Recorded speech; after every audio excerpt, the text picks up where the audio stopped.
Today, we're talking about the decaf video that we made recently. It's linked down below if you want to check it out.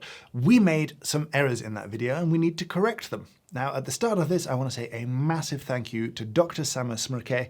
He is a coffee researcher, coffee scientist based out of Zurich. His Instagram is down below. Check it out. There's some super useful stuff down there. And he wrote a very long, very useful email full of corrections and issues with the things that we had said. And I'm very grateful because some of that information was just not widely available. Let's talk about it.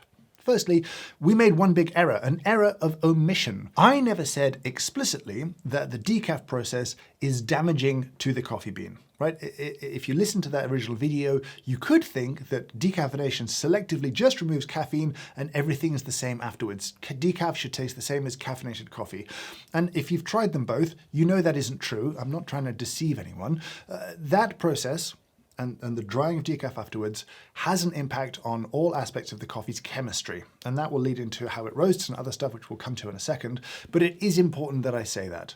I think I left it out in part because I was trying to make a positive video about decaf to encourage people to have higher hopes, higher expectations of decaf. And also, I think is almost self-evident to me, having worked in coffee for 20 years, but that's a bias in its own way. So it's really important that I say that decaf is a damaging process, but decaf should still be delicious.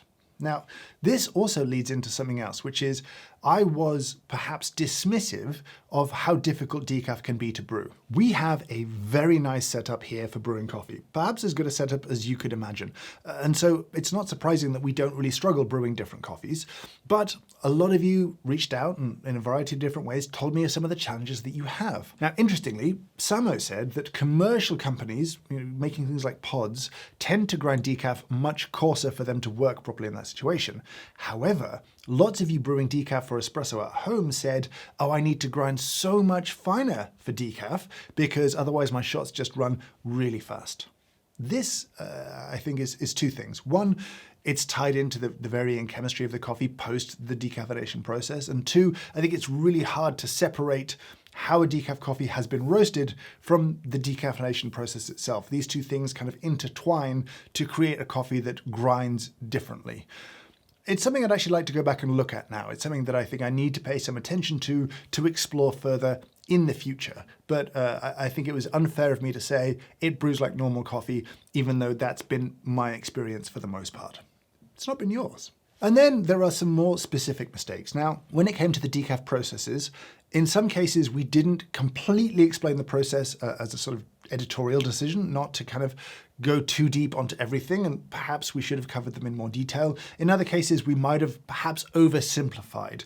What I will say is good news, is that 3 different decaf manufacturers have agreed to host us at their factories to allow us to kind of film and do a full tour and really go into depth on 3 processes. So in the future, we'll be covering the Swiss water process, the ethyl acetate process, and supercritical carbon dioxide with big, full factory tours as part of a wider decaf project. So on that front, we'll work very hard to get that right, and I'm very excited about that. I'm not going to run through all the little tiny details that we got wrong, but I do want to highlight one that really, really bothered me, which is I referred to chlorogenic acids as polyphenols.